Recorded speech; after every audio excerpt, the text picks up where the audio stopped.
Hello students, तो welcome, एक बार फिर से स्वागत है आपका एग्जाम को ट्रिक्स एंड कॉन्सेप्ट वाले चैनल पर। और आज मैं लेकर आई हूं आपके A to Z shortcut keys, जिसमें बहुत सारी दिक्कत होती है। कहीं की शॉर्टकट कीज कहीं पूछ लेता है, MS excel, MS word, A to Z होती क्या चीजें। तो आज हम शॉर्टकट कीज करेंगे जो कि मोस्ट इंपॉर्टेंट है। तो स्टार्ट करते हैं ज्यादा टाइम ना गवाते हुए। तो अगर मैं बात करती हूँ यहाँ पर सारे शॉर्टकट कीज के बारे में, तो पहले 3-4 चीजों को यहाँ पर नोट करेंगे फटाफट से, ताकि फटाफट उसके बारे में लिखना शुरू कर सके। ठीक है, तो शुरू करते हैं यहाँ पर अपनी शॉर्टकट कीज के साथ। पूरी A to Z याद करेंगे, सारी चीजें जिनके मतलब में कुछ नहीं होता उसको हम ब्लैंक छोड़ देंगे। शुरुआत करते हैं कंट्रोल वाली शॉर्टकट की। आज की क्लास में कंट्रोल वाली शॉर्टकट की कंप्लीट हो जाएंगी। कंट्रोल प्लस A करो, A के बाद आता है B के बाद आता है C, सेम ऐसे इसको कंटिन्यू करते रहेंगे।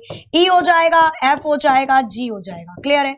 साथ में आप कंट्रोल भी यहां पर लिख लेना ताकि कंफ्यूजन ना हो। ये सारी शॉर्टकट कीज हम कंट्रोल के साथ कर रहे हैं। ठीक है, यहां पर G हो गया, G के बाद आता है H, यहां पर लिखना है H, फिर लिखना है I, J, K, L, M, N, O, P। नहीं, ऐसा तो नहीं लग रहा ABCD पढ़ रहे हैं, बट नहीं, ये बहुत जरूरी है आपको। अगर शॉर्टकट कीज ABCD के फॉर्म में याद हो गई, सीरियल वाइज याद हो गई, तो मैं गारंटी लेती हूं आप एक भी शॉर्टकट कीज का आंसर गलत करके बिल्कुल भी नहीं आओगे। ठीक है, कहां तक हो गई P के बाद आता है Q। ठीक है, Q, R, फिर S, T, U, V, W, X, और यहां पर 2 लिख लेंगे। यहां पर आ जाएगा आपका एक Y और यहां पर लिख लेंगे एक Z। क्लियर? तो ये सारी की सारी क्या हो जाएंगी आपकी, ये सारी की सारी कंट्रोल के साथ इस्तेमाल होने वाली आज शॉर्टकट कीज हो जाएंगी। नोट करके इसको जरूर लिख लेना है आप अपने पास। और याद कैसे होंगी, जब भी आप छोटी मोटी एक्टिविटी करो, चाय वाय पियो, दूध दही लस्सी जो भी पियो, साथ में इसको लेकर बैठ जाना, एक पेपर पे नोट करके, डेफिनेटली याद हो जाएंगी। चलिए शुरू करते हैं यहाँ पर ABCD से। कंट्रोल प्लस A का इस्तेमाल किया जाता है सारे के सारे डेटा को चयनित करने के लिए। सारी की सारी चीजें जो भी आपकी लिखी हुई है पूरे पेज पर सेलेक्ट करने के लिए कंट्रोल प्लस A होता है। कोई भी अक्षर डार्क लिखना है, बोल्ड लिखना है, कोई भी अक्षर मोटा लिखना है ताकि दूर से ही हेडिंग के रूप में दिखे, तो कंट्रोल प्लस B का इस्तेमाल होता है। कंट्रोल प्लस C डेटा को कॉपी करने के लिए इस्तेमाल होता है। कंट्रोल प्लस D से आपका फॉन्ट का डायलॉग बॉक्स खुल जाता है। जो जनरली पूछे जाते हैं हम उसी की बात करेंगे। फॉन्ट का डायलॉग बॉक्स का मतलब है फॉन्ट का साइज, लिखावट अक्षर का साइज कितना करना है, 8, 11 करना है, 14 करना है, 16 करना है, 20, 22, 24 कितना करना है, सारी चीजें। Control plus E centre alignment के लिए होता है। अगर आप पेज के बीचों बीच कोई चीज लिखना चाहते हो तो centre alignment.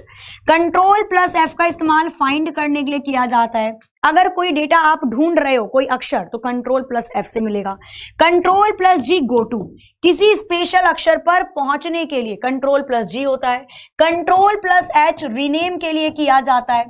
Control plus H का इस्तेमाल किसके लिए किया जाता है, आप इसका इस्तेमाल करोगे रीनेम के लिए, या यहां पर इससे बेस्ट हो जाएगा अगर आप लिखो कंट्रोल प्लस H का इस्तेमाल किसके लिए किया जाता है, तो शब्दों की अदला बदली करने के लिए। ठीक है, किसके लिए किया जाता है, तो शब्दों की अदला बदली करने के लिए, शब्दों की अदला बदली करने के लिए। यहां पर लिख सकते हैं हम क्या, यहां पर पहले फाइंड करेगा और रिप्लेस करेगा। नोट करना, रिप्लेस करने के लिए। 3 इडियट मूवी में नहीं करता शब्दों की अदला बदली, same case.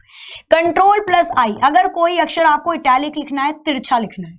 Control plus J justify के लिए इस्तेमाल होता है। अगर आप पेज पर एक लाइन के नीचे प्रॉपर एक लाइन लिखना चाहते हो तो। कंट्रोल प्लस K का इस्तेमाल होता है हाइपर लिंक को लिखने के लिए। हाइपर लिंक को लिखने के लिए, वो लिंक जिसको क्लिक करके आप दूसरी जगह पहुंच जाते हो, ब्लू कलर का होता है। कंट्रोल प्लस L होता है लेफ्ट अलाइनमेंट के लिए, अगर आप पेज के लेफ्ट साइड सारी चीजों को लिखना चाहते हैं तो। कंट्रोल प्लस M का इस्तेमाल होता है न्यू स्लाइड, नई स्लाइड को पावर पॉइंट में जोड़ने के लिए। कंट्रोल प्लस N का इस्तेमाल होता है न्यू डॉक्यूमेंट को जोड़ने के लिए, नई डॉक्यूमेंट, नई प्रेजेंटेशन, नई excel sheet. Control plus O का इस्तेमाल होता है ओपन करने के लिए किसी फाइल को। कंट्रोल प्लस P का इस्तेमाल होता है कोई भी फाइल प्रिंट आउट निकलवाने के लिए, हार्ड कॉपी निकलवाने के लिए। कंट्रोल प्लस क्यों, ब्लैंक छोड़ देना इसको। कंट्रोल प्लस आर का इस्तेमाल राइट अलाइनमेंट के लिए होता है, पेजों के राइट साइड, दायां साइड अगर आप लिखना चाहते हो तो। कंट्रोल प्लस एस फाइल को सेव करने के लिए। कंट्रोल प्लस टी को ब्लैंक छोड़िएगा। कंट्रोल प्लस यू अंडरलाइन के लिए इस्तेमाल होता है, किसी अक्षर के नीचे अगर अंडरलाइन खींचनी है। कंट्रोल प्लस वी होता है पेस्ट करने के लिए डेटा को। कंट्रोल प्लस डब्ल्यू किसी भी प्रोग्राम को बंद करने के लिए, कोई प्रोग्राम चल रहा है उसे बंद करने के लिए। कंट्रोल प्लस एक्स डेटा को कट करने के लिए, हमेशा ओरिजिनल कॉपी रहेगी। कंट्रोल प्लस वाई रीडू, जो काम हो गया उसको दोबारा से लिखो, जो काम चला गया उसको दोबारा से लिखो, redo. Control plus Y undo के लिए होता है, जो काम हो गया उसको छुपा दो, जो काम हो गया उसको छुपा दो, अनडू। क्लियर है? तो ये सारी की सारी आपकी ए टू जेड, अगर मैं बात करती हूँ कंट्रोल के साथ सारी शॉर्टकट कीज होती हैं। कुछ और शॉर्टकट कीज है, फटाफट उनको भी देख लेते हैं एक बार जल्दी से। इसका पॉज करके आप स्क्रीनशॉट ले सकते हो, इसको नोट भी कर सकते हो। क्लियर है? चलते हैं यहाँ पर कुछ और इंपॉर्टेंट शॉर्टकट कीज की तरफ, तो उनको देखते हुए चलेंगे। कुछ और इंपॉर्टेंट शॉर्टकट कीज होती हैं इसमें। अगर मैं बात करती हूं, पहले हम बात कर लेते हैं एमएस वर्ड की, जो मोस्ट पॉपुलर पूछी जाती है। इसके अंदर पूछी जाती है आपसे कुछ कि पेज को ब्रेक करने की शॉर्टकट की क्या होती है, एक पेज से दूसरे पेज पर जाने की। लाइन को ब्रेक करने की शॉर्टकट की क्या होती है, एक लाइन से दूसरी लाइन पर जाने की। सुपर स्क्रिप्ट की शॉर्टकट की क्या होती है, अगर कोई अक्षर सुपरमैन एक अक्षर के ऊपर लिख दिया जाए। और सब स्क्रिप्ट की शॉर्टकट की क्या होती है, अगर किसी अक्षर के नीचे कोई अक्षर लिख दिया जाए। कुछ शॉर्टकट की जो एमएस वर्ड में पूछी जाती है। पेज ब्रेक की शॉर्टकट की होती है control plus enter, page break के लिए होती है control plus enter. Line break के लिए होती है shift plus enter, line break के लिए होती है shift plus enter. Superscript के लिए होती है control plus shift plus plus, control plus shift plus plus. Subscript के लिए होती है कंट्रोल के साथ इक्वल टू का साइन, कंट्रोल के साथ इक्वल टू का साइन।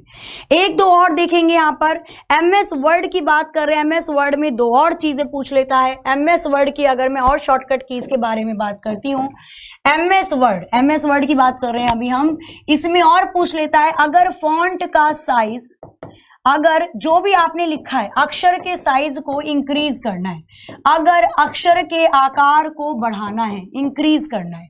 और दूसरा, अगर अक्षर के आकार को, फॉन्ट साइज मतलब जो भी आप लिख रहे हो, अगर अक्षर के आकार को घटाना है, अगर अक्षर के आकार को घटाना है तो क्या होगा, अगर आकार को बढ़ाना है, इसकी शॉर्टकट की क्या होती है, तो इसकी शॉर्टकट की होती है कंट्रोल के साथ क्लोज ब्रैकेट। बढ़ाना है ना, तो जिसको जितना बंद करोगे वो उतना खुलता है, ऐसे याद रखना है। क्लोज ब्रैकेट अक्षर को बढ़ाने के लिए इस्तेमाल होगा, और अगर किसी को खुला छोड़ दोगे तो वो अपने आप लिमिट देख लेता है ना। तो ओपन ब्रैकेट डाउन करने के लिए, फॉन्ट के साइज को कम करने के लिए। तो ये चीजें याद रखनी है। इसी के साथ एक और भी होती है कंट्रोल प्लस शिफ्ट के साथ ये ग्रेटर देन, साइज को बढ़ाने के लिए, और फॉन्ट साइज को घटाने के लिए कंट्रोल शिफ्ट के साथ ये डिक्रीज मतलब आपका लेस देन। तो ये कुछ चीजें थी आपकी एमएस वर्ड से रिलेटेड। बाकी सारी चीजें मैंने आपको यहाँ पर मोटी मोटी बता दी है, बस एक एंड लास्ट में यहाँ पर आपका बता दूंगी एमएस एक्सेल। बाकी एक और शॉर्टकट की आ जाएगी एक्सेल पर अगर होती है डिमांड। क्लियर है? यहाँ पर टैब के बारे में पूछा जाता है, शिफ्ट प्लस टैब के बारे में पूछा जाता है, एंटर के बारे में पूछा जाता है, और शिफ्ट प्लस एंटर के बारे में पूछा जाता है। ये कुछ और शॉर्टकट कीज हैं जो यहाँ पर पूछी जाती हैं। F2 के बारे में पूछा जाता है, F11 के बारे में पूछा जाता है। एक्सेल की बात कर रहे हैं यहाँ पर, एक्सेल में याद रखना है आपको, टैब का इस्तेमाल किया जाता है अगर आपको एक सेल दाईं तरफ जाना है, अगर आप एक सेल राइट साइड जाना चाहते हो। जैसे ही एक्सेल शीट है, अगर आपको एक सेल दाईं तरफ जाना है तो हम टैब का इस्तेमाल करते हैं। शिफ्ट प्लस टैब का इस्तेमाल किया जाता है अगर आपको एक सेल बाईं तरफ जाना है, अगर आपको एक सेल लेफ्ट साइड जाना है, अगर आपको एक सेल बाईं तरफ जाना है। एंटर का इस्तेमाल किया जाता है अगर आपको एक सेल नीचे जाना है, डाउनवर्ड। एंटर का इस्तेमाल किया जाता है अगर आपको एक सेल नीचे जाना है, डाउनवर्ड जाना है। और शिफ्ट प्लस एंटर का इस्तेमाल किया जाता है अगर आपको एक सेल ऊपर जाना है। अगर आपको एक सेल ऊपर जाना है, अपवर्ड जाना है, ये पूछे जाते हैं क्वेश्चन। और उसके बाद मोस्ट इंपॉर्टेंट F2, सेल को एडिट करने के लिए, सेल को एडिट करने के लिए F2 का इस्तेमाल किया जाता है, उसके अंदर जो भी लिखना चाहते हो। और F11 का इस्तेमाल किया जाता है अगर सेल की रेंज से आप चार्ट बनाना चाहते हैं, अगर सेल की रेंज से आप कोई भी चार्ट बनाना चाहते हैं तो F11 का इस्तेमाल होता है। तो आज की क्लास की शॉर्टकट कीज के अंदर मैं हट जाती हूं ताकि आप स्क्रीनशॉट ले लोगे पॉज करके। आज की क्लास में आपकी इतनी शॉर्टकट कीज पर हमने डिस्कशन किया। ये सारी शॉर्टकट कीज मोस्ट इंपॉर्टेंट है। तो यहां पर करेंगे सेशन को एंड, मिलते हैं नेक्स्ट शॉर्टकट ट्रिक्स में। तो बताइएगा कमेंट करके कि अगली ट्रिक आपको कौन से टॉपिक के ऊपर चाहिए। तो जय हिंद, जय भारत।